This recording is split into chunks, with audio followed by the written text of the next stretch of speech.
King Charles is a true advocate of organic farming. We really thank God for that opportunity to host the King. The King came for 45 minutes. We were able to give him a tour, taking him through every corner of the farm. He was so much interested. You could see the interest, and he's also very knowledgeable in terms of organic farming. Yeah, he was really glad, and the words that stick with me to date that he said is that this is an invention that should be taken everywhere, the world over, and that's what we are working towards. I wasn't nervous. Actually, I remember after it, I was asked, how was it like taking the King round? And I was like, I did what I will do to you. So it is the same thing that I will tell you, because it's what you do. Yeah. Since it's on your fingertips, you just need to take him through having a candid discussion the way we will talk with you. So that's why I am saying that he's a cool guy, someone that you can relate with. He was interested, so we just talked. When the High Commissioner came, we had very nice vegetables, but you know, things go with seasons.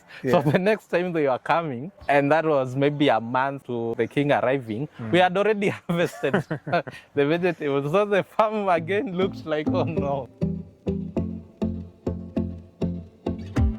Hey, what's up, everybody? Welcome to the Organic Guy podcast. This is your home of organic conversations. I'm your host, the Organic Guy, and around here we have conversations on how we can make our food systems really work for us rather than against us. And today, as you can see, we are in the presence of nature, and it's a beautiful, beautiful environment to spend this day. And I think you've seen some of the tour that we've been given around this place, and we've been very, very grateful to the host, Mr. Greg, for really allowing us to experience this presence. I can't imagine for him how enjoyable this is really to be able to live this particular lifestyle every single day. So we've done a couple of tours, and for now, we want to sort of understand his backstory, like where did he begin, as in what led him to be who he is today. So that's a little bit of a background that we want to get from him. And Greg, thank you very much for really allowing us to sort of experience what you do in a day-to-day basis. Yeah, thank you also for having me. You are doing a really good job bringing out this conversation to the masses. Yeah, it's really a pleasure. We've had the pleasure of going through your farm. You've shown us really the amazing things you're doing around the farm.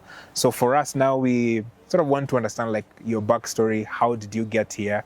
So before we get into what you've been doing with City Shamba for all this time, so take us back to your early childhood. Like, where did you grow up? Who are you as in growing up? Was agriculture any part of your agricultural growing up setting? So give us a little bit of that context. So Greg Kimani is my name. I've been born and raised here in Nairobi, born in, of course, the Pumwani Maternity Hospital. We lived in Kasabuni. You've of course heard that from Timiti. That yeah. Kasabuni, the areas of Babadogo. I come from these unique families. My grandparents are also raised here in Nairobi, so we are typically people that we would call Nairobians, yeah. So with my grandparents and my parents and uncles, it was more of an extended family, shifting from my mom's house to my grandparents. So I've been raised by both of them.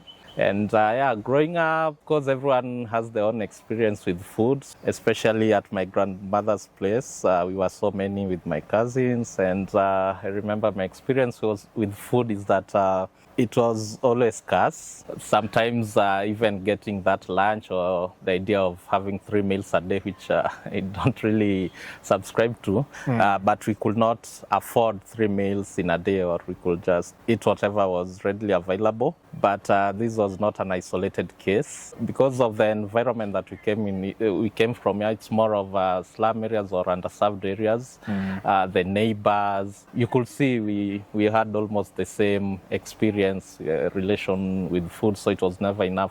But again, living with my grandmother, she used to do farming, and this was like the whole family practice, yeah. So we used to farm at a place called Kasarani. You see the Kasarani ground. There were some farmers over there. That is back in late 1990s and early 2000s. So we used to go to farm over there to just produce some maize, beans. That is what I remember we used to farm. Maize, beans for subsistence consumption.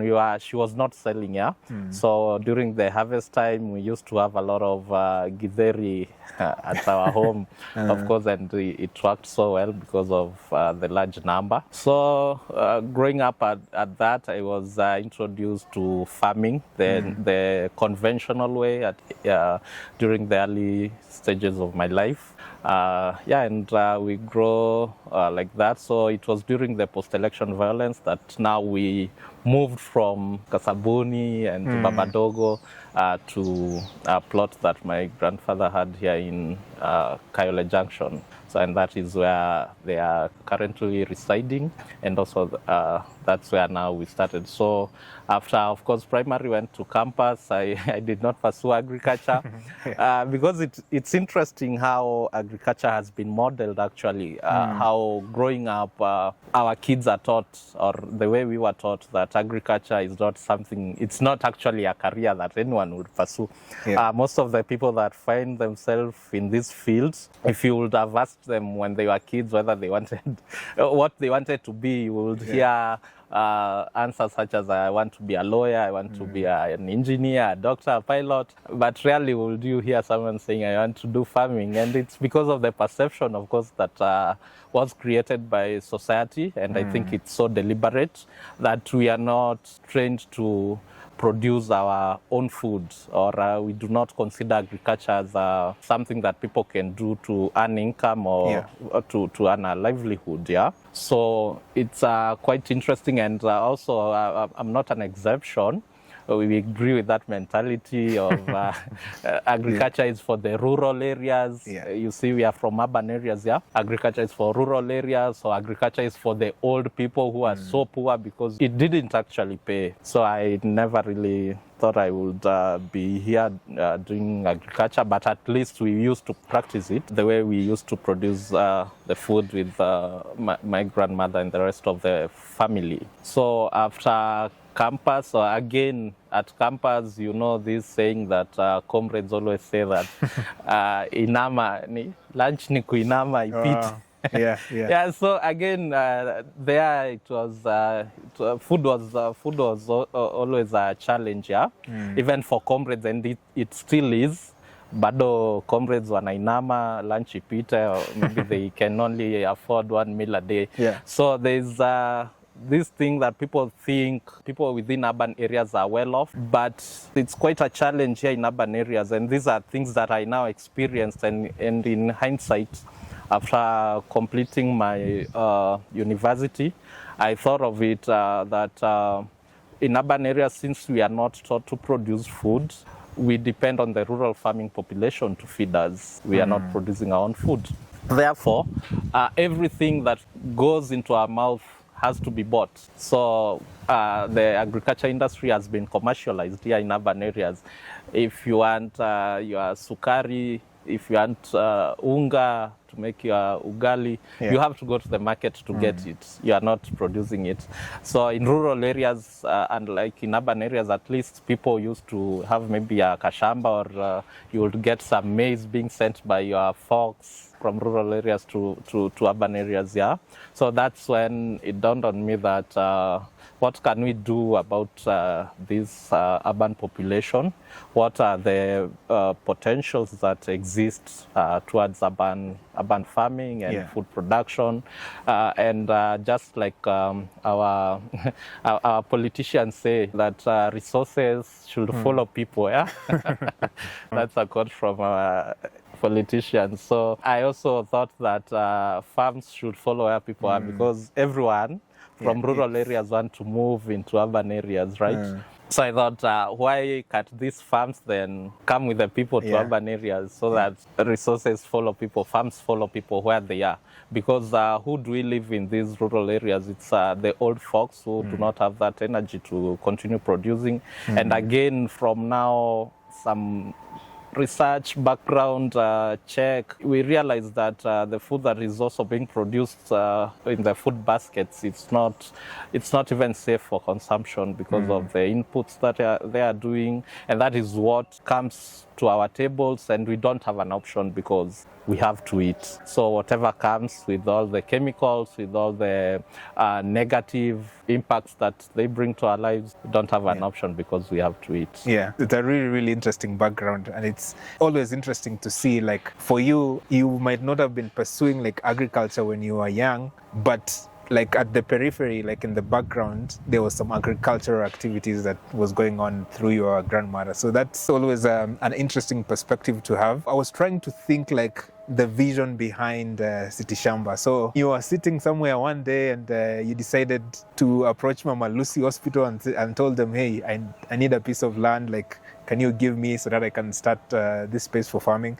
So what is the story behind City Shamba and the vision behind it? So City Shamba did not start here at Mama Lucy Kibaki Hospital. So immediately after campus, with some fellow graduates and other co-founders, the ones that we founded with City Shamba. So they were like people you were already in campus with? Yeah, we were people with campus, though we were not pursuing the same course. Personally, I did environmental conservation and natural resource management, which brings in the agroecological aspect. So I can say I'm an agroecologist by design, by training and by practice. So during that period, of course, and I would fault our education system to some point because it really doesn't churn out people who are problem solvers. It churns out people who want to come out to look for employment. We did some internship here and there with the youth facing the same challenges from our community, no sustainable jobs or employment. And with this background and idea of farming and all that, so we sat down with them and sold the whole idea that we can start. We started as a community-based organization, a CBO, that was registered, and sat down and thought of the activities that we can do. And mind you, we are just youth. We don't have any land here in the city. We don't have anything. It's just a vision that we had at that time. So sold the idea, and all of us agreed that this is something that we can pursue, something that we can do as a group. And that is why it was born. So what happened is that a neighbor over there at where we started, that is at Kayole Junction, it's still there. So they had a plot over there that they had not developed. So sometimes it was being used as a dumping site. You could find some trash over there that people used to throw. So we approached them, and they were gracious enough to allow us to start with the space. We explained what we wanted to do, but I'm glad that the idea was so clear of what we wanted to do.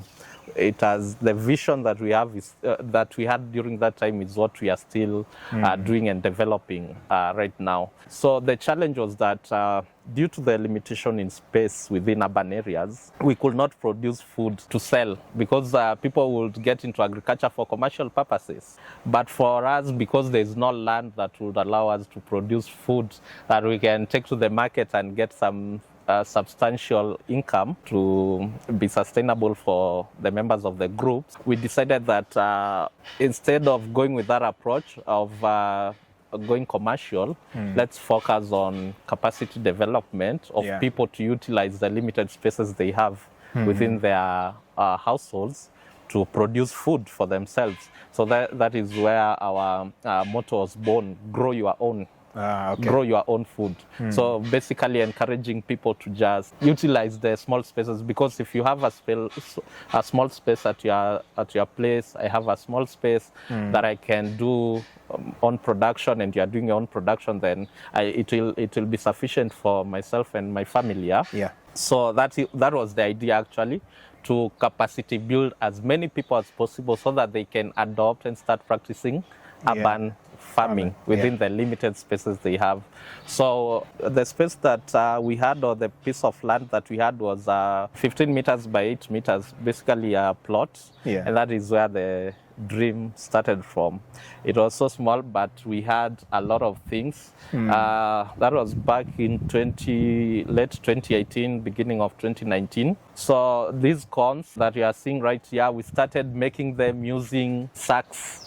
We could shona some sacks, knit them together and make the corn gardens. We still have pictures of us making the sack corn gardens. From there, we got into tires. So we are just reinventing. Yeah. Got into tires because they were a menace. They were everywhere, but it was a lot of work. And then now we are using the corns, but it is the same idea. It's only that it has evolved over time. So the space was so small. We had a lot of things, but whatever you are seeing here, it was happening there, but at a small scale. We had a hydroponic unit called a deep water culture, a very small one, and then plants would grow in that water. We had a nursery bed. That time we were not doing the seed trays. It was just on the ground. One corner was with nursery, and then we planted trees.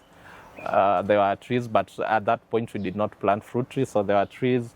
So we started there, and it was nice. It really taught us a lot, and from the community's perspective, they saw that we were onto something. The community also supported. They would come, women would come, get some vegetables over there, but also try to just train, to train people here and there, and do some projects. So we would go out there to market. I did a 22-page proposal. Okay, this was in 2018? That was in 2018, late 2018, because we graduated in, late 2018. Yeah. So during that time, the dream was clear. Did a whole 22-page proposal, but the world changed from written proposal. Now you just get a template, you write your idea, and then you move on. So the idea was there. We went into offices, trying to knock doors, applying here and there. And it grew. So here at Mama Lucy, I saw an opportunity when I came to this land. There's a friend of mine who runs Fruity Schools Africa, another organization that deals with growing fruit trees within schools to supplement also kids' nutrition. So they had approached the hospital, Mama Lucy, and Mama Lucy gave them this piece of land to plant fruit trees. That's why you can see some grafted fruit trees all around. And so in 2022, around November, October, thereabout, we approached now the hospital to upgrade this one from being a fruit trees forest only to now an agroforestry. And we sold the idea to them. It was very clear what will happen, that we are just going to introduce vegetables so that as we wait for the trees to mature, the hospital can be benefiting from the hospital. And it is symbiotic in that the hospital is also benefiting. And for us, because the idea still remains the same, despite this being almost 3/4 of an acre, the idea still remains that we want to capacity build urban residents. We want people to give people back the power to produce their own food, to give them control. That is the ultimate goal of City Shamba, so that we don't depend on other people. The food security issues have been talked about. There are so many the challenges that are facing, from food safety, availability, accessibility, all that. So that was well known. So as we just wanted people to take back the power and the control of their food systems, so we wanted to set up an urban agriculture resource and information center. And that is what City Shamba is all about. We want to train urban residents to produce food regardless of the limited space that you have in your compound or in your institution. So we partnered with the hospital, who I'm very thankful to them for agreeing to this idea. It's so disruptive, it's revolutionary, and having us just do this here. They are also getting a lot of vegetables. I mean, the vegetables that are harvested here, they are not taken to any market. We take them to the hospital kitchen. They have we had the idea of a therapeutic garden where patients can also come and just relax in that green environment. So the clinic also is benefiting by bringing in patients to at least learn experientially here, and the community now is also benefiting. Yeah, that's really, really interesting because, I mean, for any young person who is listening to this and maybe they don't have resources, I think there's a lot of lessons they can learn from that by the fact that, like, you started with what you had. Like, at that time you were starting, like, you had a small space. So you started, like, you had the vision itself and you started growing there, and then you sort of approached people to buy your idea. So, I mean, as a young person who is listening to this, you don't have to get the resources right yet. Just start with what you have and then see yourself grow as well. Yeah. So it's really interesting to see that, like, once you have something like a proof of concept, then people can sort of listen to you, and then it gives you a little bit of confidence as well. If when you go to people, like, I'm sure when you came to Mama Lucy and you are like, we are not just talking, this is something that we've been actually be doing. So it was easier for them to buy in as well. So congratulations on that as well. It's also amazing to see that you have, like, this symbiotic relationship with the hospital. So, like, patients can get, like, real organic food where themselves they can get the quality food they need. So that's awesome to see. The point of trying to get the people grow their own food as well, I can see. I mean, you just give us, like, a tour of the farm. We saw somewhere, like, a wall where people can actually plant their own vegetables if they want to grow. There was something I saw about the staircase garden where people can just put it in the small space they have so that they can grow their own stuff. So that's really, really interesting.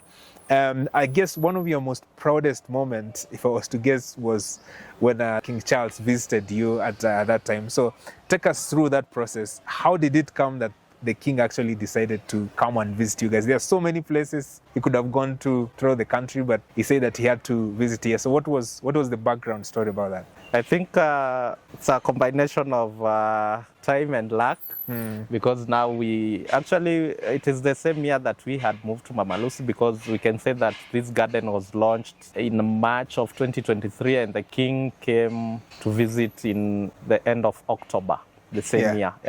So we really thank God for that opportunity to host the king. For us, we, of course, collaboration is very key, and this cannot be a one-man show or a one-man job. We are working with different partners and stakeholders, and one of the key partners that have been holding us since we started, even before we moved here, is our partner IPHRC, whom we've done a lot of projects with them. They were working with the British High Commission here. There are some projects that they were doing, and we were some of the implementing partners. So there's a project that we did called Healthy Food Africa that was supported by FCDO. So when they were coming to scout or to see the impact of the projects, by that time we were in the Healthy Food Africa, we were subcontracted as implementing partners. So we were training youth in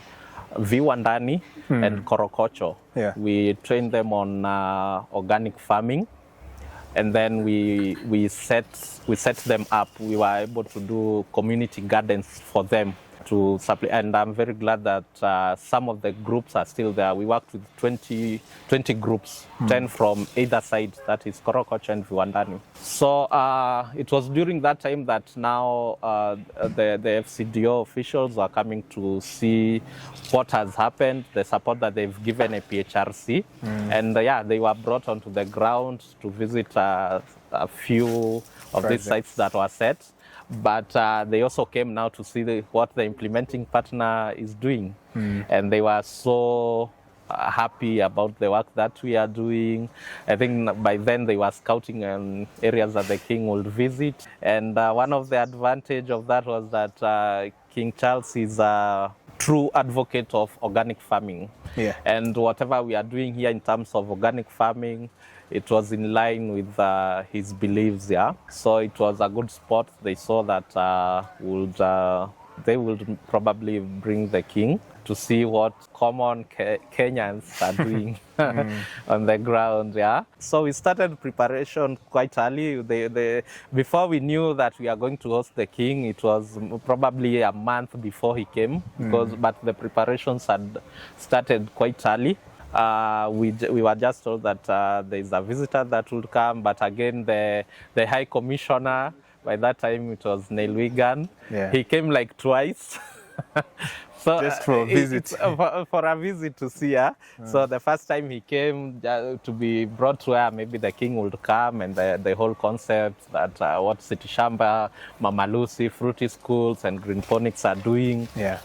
What is the concept? So to just understand. So he came, we took him through the farm tour, went back, and we were told that there's this high-profile guest from the UK that will be visiting Kenya, but it's not yet. It was not yet being disclosed, due to security reasons, of course. So after some time preparing the shamba, we did not have you can see now we have very nice pads.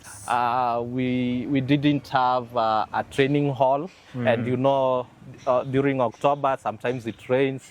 So it was necessary that if in case it rained and the king was on the farm, where is he going to step on, or where can they maybe sit if you are to give a brief.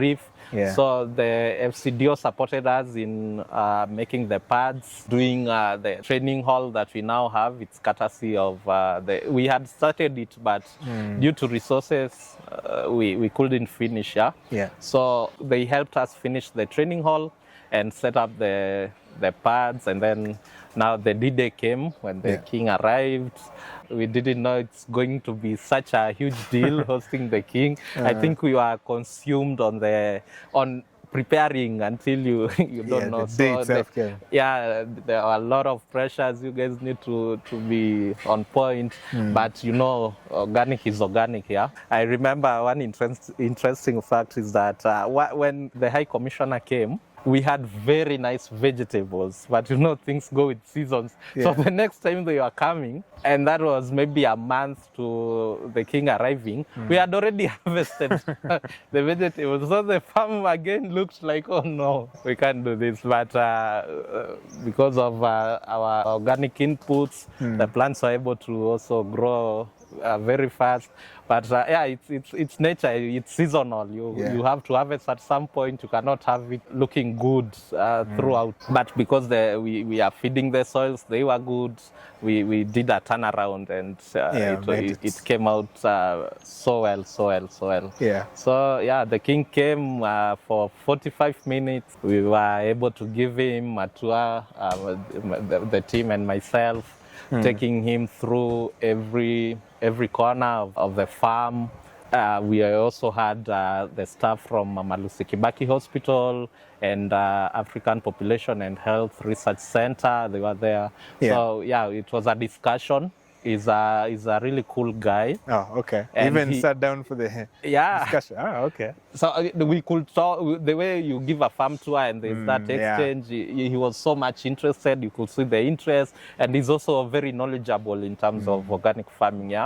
So we gave him a farm tour, and he was really glad. And the words that stick with me to date that he said is that this is an invention that should be taken everywhere, the world over.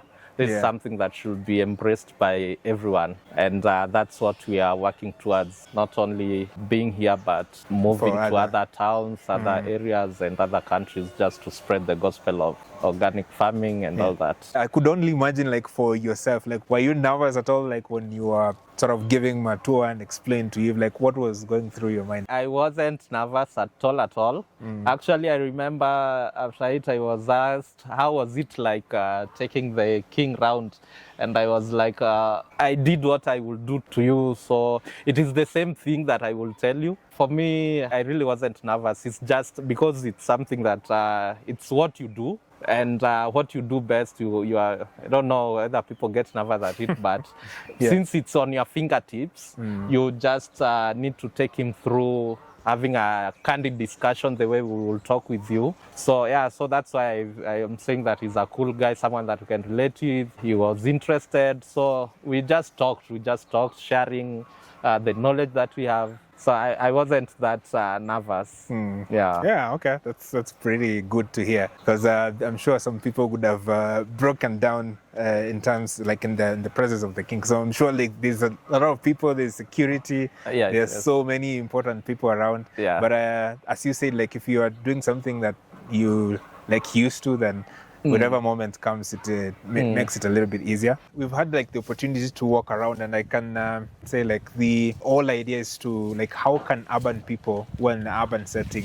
adopt a way they can grow their own food, right? So according to you, with some of the practices that you've implemented here, from vertical farming to like implementing a small vertical garden, so for you, what is the best place that someone who is interested into like establishing an urban garden, where should they start? I think number one is to check what resources you have in terms of space, where the space is, and the size of the space, and what would go there. So we believe even if you don't have an horizontal space, you can still consider a vertical space. If you have a wall within your compound or within your community, that wall is enough to do some gardening. And you've seen the wall boxes. You can have some sukuma wiki that can be sufficient for you and your family. Yeah? If you have a backyard, you can do structures such as the corn gardens to just maximize on production per unit area, or that backyard itself, you can do the conventional way. So the first thing, of course, is to start with your soil to ensure that the soil are quite healthy. What I encourage people to do to regenerate your soil is that leave it covered with organic matter, and within time you'll see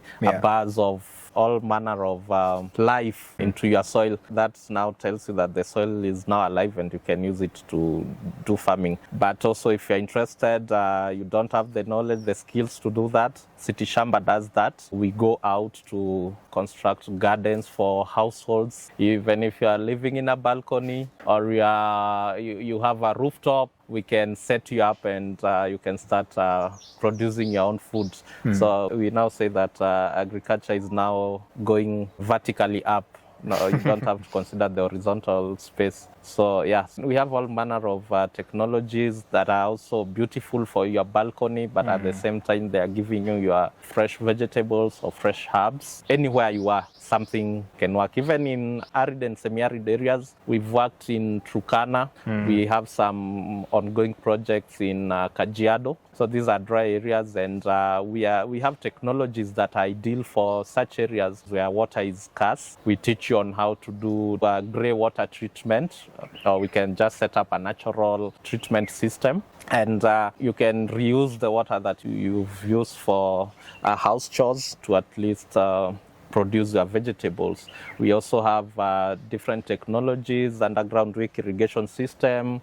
We have the Zai pits with a paper lining underneath so that it can conserve both nutrients and water within them. Yeah, and these are things that can work. I saw yesterday, I think on the news, IGAD was producing a report about where we are headed in terms of food security, and the numbers were not good. The PS was saying that we are going to have some scarce rains in this season, and the people on the Horn of Africa are the ones who are mostly going to be affected.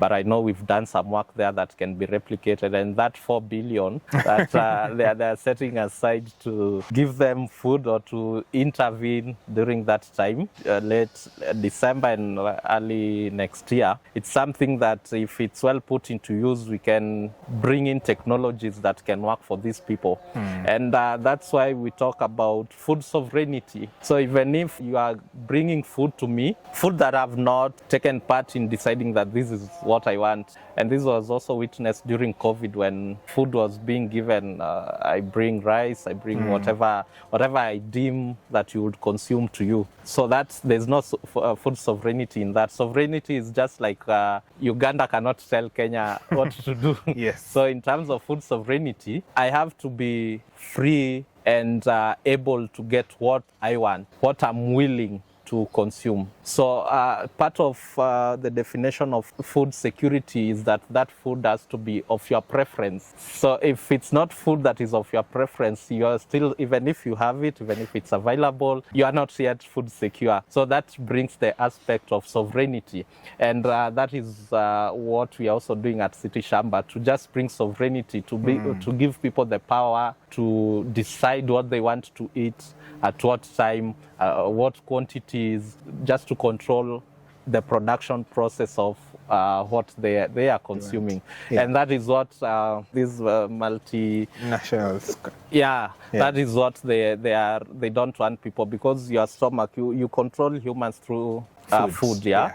So they don't want you to get the power back to control your own food system. And that's why you see some very funny introductions in terms of policy, that we shift from small-scale food production to the land usage. I don't know, policies that are coming up. They are meant to empower corporations or big multi-corporations to just control the food system and in end control humanity. You won't have freedom, you won't have control over what you are consuming, So it's very important that people get that food sovereignty instead of issuing these handouts. Let us look for solutions that are going to be sustainable, because next year we will have the same problem, challenge. We're going to set another 4 billion for the same. So let us empower these people. Let us teach them on how they can do the zai pits, how they can do the net houses. They can produce their own food. They can decide what to plant, and through that we are giving them food sovereignty. Yes. I know it's a topic that many won't agree on. The corporations. It totally makes sense, because there's the old saying, patia muluya mchele huwezi mwambia enda ukalale. So he has to eat like ugali, right? So that's food sovereignty. Exactly. You might be eating, but it is not satisfied to an extent. Exactly. Right? So if you're in an urban area and maybe you like terere, and maybe your mama mboga doesn't have terere or can't find it, you can just establish your own small garden and you can be eating your terere, once in a while. So I think if you look from that frame, that it completely makes sense. It's quite interesting. I saw that you also work with other organizations. Like now you are hosted here in hospitals, but you also work with other hospitals also to establish gardens or schools.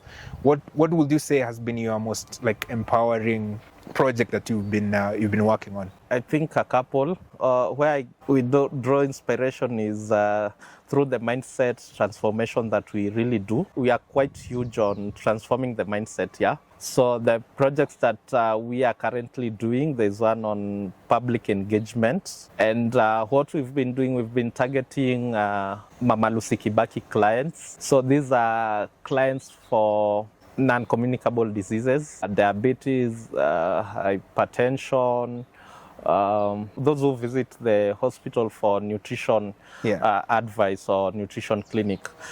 We actually work very, very closely with the nutrition and dietetics department within Mama Lucy. So through that project that we are undertaking, we are engaging these NCD clients, and as well as pregnant and lactating mothers on matters of nutrition. So it's quite impactful, because we are able to analyze the synergy between climate change, food systems, and then health. So these three are really interlinking the aspects of the society. So climate change, of course, is here with us. That's why we have the droughts and everything that's going on. So that affects our food system, especially if it's rain-fed. And then how does that now affect the health, especially of the vulnerable, those who are, in terms of nutrition, they are not well, or they are nutrition sensitive, they need to consume certain types of vegetables. So what happens is that once they come in for the clinic, maybe the doctor recommends what they should consume mostly, depending with their condition. And then the good thing now, and that is why collaborations do well, is that they are able to be brought into the farm and trained experientially.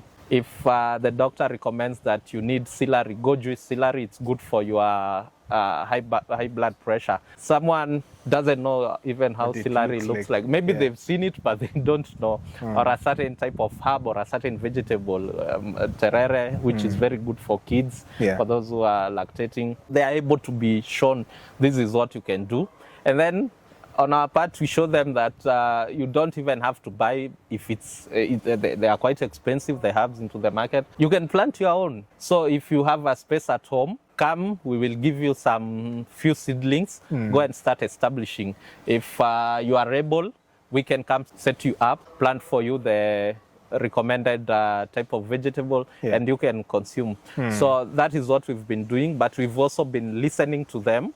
So we've been doing some participatory methodologies with PHRC, where we have dialogues with them. They state the challenges that they face, the myths and misconceptions, and then we act as human libraries where they ask the questions, us and the nutrition department, and we are able to answer. So that has been a very, very nice project that we are undertaking, because once they walk out of this farm, you could see people transformed because their mindset has been transformed, and they come out with seedlings, they go and plant. So the impact is quite huge. But we've also done a lot of gardens, not only here in Nairobi.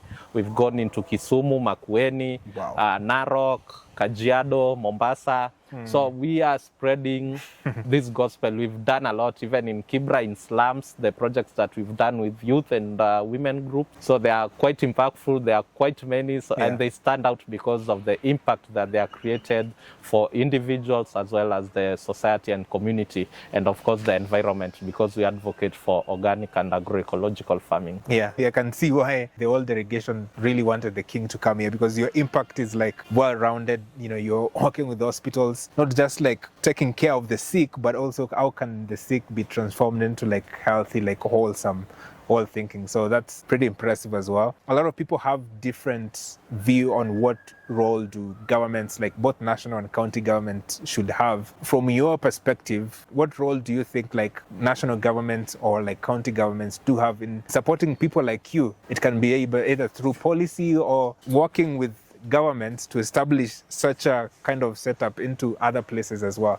Government is quite important in terms of policy formulation and also support for the people within this field. For example, here in Nairobi or in any other town areas where we want to set such things, these facilities belongs to the county government. We have others that belong to the national government. So it's very important that they also allow the youth to have access. If we were not here, maybe this land will just be some bush here. So if they have a lot of space within these government institutions, that is one way that they can support the youth, because youth also don't have space. So they should open up, provide them with these spaces for them to make an impact within their communities. But again, in terms of policy, the policies that are coming up, they are trying to limit, and people are out here saying that it's because of these huge corporations that want to control the feeds that are into the market, or they want to bring their seeds, they want to bring their fertilizers. So government is quite important in terms of on how they can control or how they can allow people to, You've been gracious enough to share, you know, some of the amazing achievements you've done so far. And every journey always has its highs and lows as well. So for me, I'm interested to get to know, like, what has been your lowest moment since you started City Shamba, and how did you manage to overcome it? Quite a number when you think of it, and that's the journey of course, inventing, and especially when you have a disruptive idea or initiative. So before we moved like into Mama Lucy, so you remember the idea is quite big, what we want to do, but we are limited. So when we were there, we would receive schools. I did not mention that we also work with schools who come for farm tours because of the CBC experiential learning. So where we were, we also had some schools coming, and a school would bring 100 or 200 kids. And you remember that is only a 15 by 8 space. So we would have them sit outside, and then they would come in bits of 20, give them a farm tour over there. So it was quite challenging, So when we saw this space and saw what we can do with it, of course, we dealt with that. But again, that came with another challenge now. We are moving into quite a big space. Remember, we've never gotten any kind of grant. The proposals, the 22-page proposals, has not yet yielded anything. Actually, it's just there as a guiding paper for us. Yeah. But we actually don't have any. We don't have any capital to set up such a resource center that we are envisioning. So it was quite challenging. We've already gone to the hospital, talked to them. They've agreed, yeah, you can just do the setup. And you can see it's quite capital intensive as well to do all these, yeah. So it was quite challenging for us, the whole team. But again, we got into collaborating. So we invited Green Ponics. It's another initiative that does the greenhouses. But again, you remember we said use whatever is readily available. So whatever we had there, we brought it here. We also had another plot of land that we had done fish tanks, that was supported by the county government. So we just shifted the greenhouse to this area. Then Green Ponics also was shifting another greenhouse into this area, and at least now we have the greenhouse. Now it's you also need some financial muscle somehow, So I had to go for a loan, and a loan that we are still servicing. Yeah, that was a bold move. Yeah. So and mind you, it's still like an idea. So we did a loan, not with the commercial banks. It's an organization called Slum Africa, which trains on entrepreneurship. They have undergone their entrepreneurship program, boot camp. And then there's acceleration, so they will give their entrepreneurs some loan. So I applied for the loan, and they were gracious enough to give us the loan, and that is what we used to actualize whatever you are seeing today. We are still servicing the loan because we are yet to get a grant.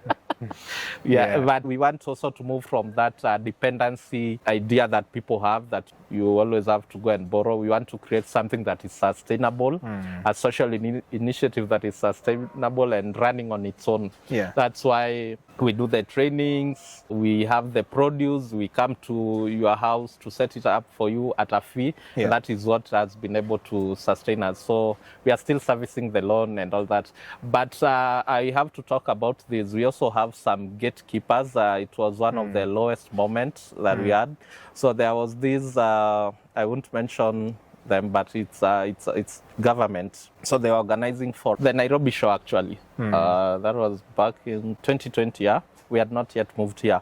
So, but we had our own space over there, and we had done some things, and the idea was there. So we went there. We just went into the offices to look for them. We found a very good director over there, talked to them, told them this is what we are doing, here are the photos. So just trying to seek support also from the government. And he was so impressed and told us that actually tomorrow they had a meeting with the directors to plan on what we are going to display and all that, So, and I said, share with me the concept, share with me the proposal. I went and did a PowerPoint presentation and all that, because now he had invited us to present to the whole group, now the top notch, So, the following day, we went there with my friends, Mwas, with our suits. We had the suits to go for meetings. So we were quite smart and very optimistic that we are going to present to these big people now, and because we are to present and then get maybe an opportunity to present to the president. Wow, okay. When we got there, I think things had changed. He just called us aside and said that some people, some of the colleagues had developed cold feet, and we wondered why. So I don't know why they felt that way, but we ended up coming back. We were not allowed to do the presentation or something. I think I can just call them gatekeepers. They might not want this, but after a few years, the same guy came here and he was impressed with what we've built, and he remembered that occasion when we were trying to tell our story out there. And so there are these gatekeepers, but again, you cannot stop an idea whose time has come. Yes, and it's really quite impressive, like the perseverance you went through, or like some of the tough moments that you have to go through. I mean, I think it's like a phase that everyone has to go through, especially when you're trying to build something new, something unique, something that hasn't been done before. Not everybody's going to really understand your concept. And maybe something, and it's quite important even for other people who are coming up with something, that it's not a must. People might not understand, especially if something that is disruptive has not been done. People might not get the whole picture of what you are telling them. And I've seen that again we've written a lot of proposals, a lot of concepts, but I think even the funders or people with resources, they just understand the traditional way of funding. They know that we need to find maybe the rural, that is where agriculture is, so they don't really consider agriculture as also something. So we are yet even to secure, but we are doing well. We want it to be sustainable on it. Yes, you're doing really, really well. I would encourage everybody to come and check it out. It's been really interesting following your journey since starting like the humble beginning in Kayole, and then being able to get this space and then establishing such a wonderful place for people to come and visit and really get to experience what it is like. For you then, looking forward, like let's say 5-10 years, what do you see City Shamba becoming? I don't know that we can solve this challenge of food insecurity within our lifetime, but now we would have contributed something. So in the next years to come, I see City Shamba not only here in Kenya. Within Kenya, we will be in all cities, and then we'll be all over Africa. And should they need it, it's something that we can also take to other parts of the world, the Western world, Asia, because it's about growing your own food. They have their backyards. It's an idea that we see we can do it also for the Americans, and they can say something came from Africa. So I'm seeing it growing and being an international initiative or outfit. But also there's a very important aspect that we've come to realize lately. And it's also something that we are really considering on how to do it with my friends when we sit down and assess the food security issues. We have a great challenge also in rural areas. And this is based on a report that came out recently, especially in Western Kenya, where we actually expect them to be very food secure. The research says that they spend upwards of 60-70% of their income on food. So it's quite shocking. And this is now not only a problem for urban areas, but looking at the differences between the two is that they have space, although the spaces are also becoming limited due to subdivision. But so what can we do with the spaces that they have? Because for them, they mainly focus with cash crops. We have sugarcane over there that every man concentrates on. So that goes back to the mindset that we've commercialized food and everything. Our food has been commodified and commercialized to an extent that I would plant a bush of coffees and I cannot plant vegetables that myself and my family can consume. I'll go and buy the vegetables, yet I have acres and acres of coffee farm. So it's something that we sat down with a friend of mine, David Osogo, and we are developing something that can also work in that context of rural areas, come up with a kit that can empower the women over there to have a small kitchen garden, like a kit for even poultry. The kienyeji are now going down. So a kit that it will enable them to also have ensure that every household has a kitchen garden, irrespective of the commercial bit that they are consuming. And again, that is an issue of colonization, because how comes you are producing food for you to sell, yet you remain to be food insecure? It doesn't make sense. So people really need to also check into that. If the acres and lands that we have, we will be using them to produce food for ourselves. We wouldn't be importing anything. Yes. But now we are producing food that we are tea, coffee, we are exporting it. We are not even utilizing it. Yeah. So everything else that we are utilizing has to come from outside Kenya and outside Africa in general, So we also want to get into the rural context, see what we can do, come up with a kit that is going to empower them. Because if you are producing to small vegetables, if it's sugar you need, there's a plant that you can plant and it can give you sugar. So give them an opportunity to also produce food and lower that amount that they are spending, and also improve food security and poverty alleviation. Yeah, it's a really, really bold vision that you have for the future, and I can see like you've seen a specific gap, and I think this is a point that a lot of people don't talk about, because every time you export food, you're literally exporting like the fertility of the soil. So the fertility that the soil gave to that coffee or to that tea is literally exporting it into the UK or into the US. So you're not enjoying the fruits of you taking care of the soil itself. So that's a very, very big and bold vision, and it needs people like you to have those bold visions, then to take them forward. So I'm really, really looking forward to that journey as well. As we finish here, so I usually have what I call the rapid fire questions. So what I've done, I've prepared 10 questions for you, and the idea is that to I'll be shooting a question to you, and you'll give me a short and a quick answer to the questions. So are you ready? Yes. So the first question is, what did a young Greg want to become when he grew up? A lawyer. What's one urban farming myth you wish people would stop believing? Farming is for the rural people and the old people. Third question, who inspires you most in the urban farming movement? One, Dr. Elizabeth Kimani Murage, who walks the talk, advocates for organic farming, and also started her own farm and shares the journey. Nice. The fourth question, what is the easiest vegetable to grow in an urban setup? I think terere does well, and it's quite nutritious. Terere is quite easy to grow. Fifth question, how would you describe farming in Kayole in one word? In Kayole. Exciting. So sixth question, what is your favorite book? Confessions of an Economic Hitman. There's a new one, The New Confessions of an Economic Hitman by John Perkins. Seventh question, what is the new tech you would like to add to City Shamba? We would want to have an AI bot now that the world is going towards AI. So something that people can just have a bot that can answer their questions in terms of urban farming. So an AI bot about urban agriculture and what they can do. Yeah, it's a good one. Eighth question, what's one piece of advice that new farmers should ignore?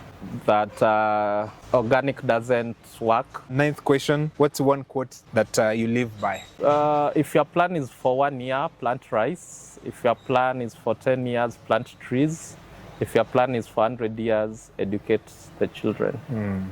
Yeah, that's really, really deep. So the last one, if you could advise your 18-year-old self, what will you advise him? The world owes you nothing. It doesn't come on a silver platter. Wow, okay. Very, very well said. Well, that was fun.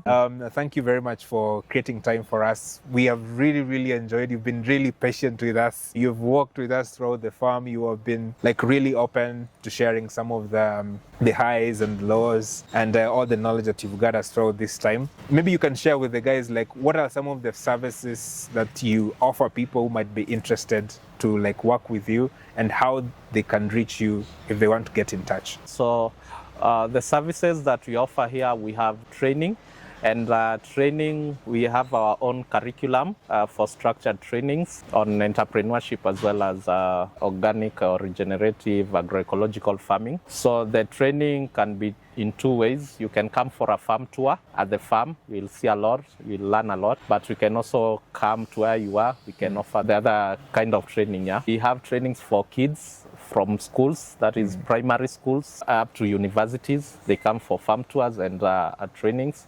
And then we have trainings for community organized groups, that is youth and women groups, as well as individuals who are interested into getting into this space of food production. So that is training, and anyone else who is interested, small-scale farmers and all that.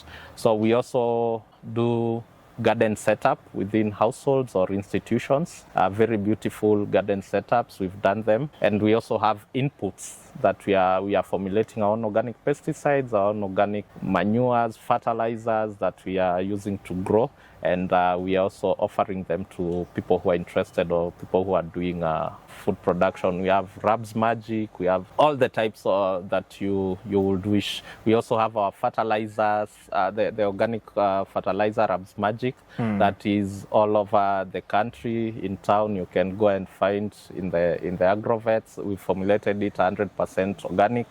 Nyeri, Kirinyaga, we are planning to supply it all over the country. So you can reach out to us through 0716 84 6490 or 0725 045 188. And you can also reach out to us through our social media handles, which are City_Shamba, and also through our website, which is City Shamba. Awesome. Yeah, so thank you very much for the time. Really enjoyed it. I'm sure a lot of guys who are going to watch this podcast will get to learn about your journey and the amazing work you're doing. And yeah, hopefully they learn something or two from this conversation. So thank you very much for your time, and I really appreciate that. All right, till the next time, remember to be organic. Cheers.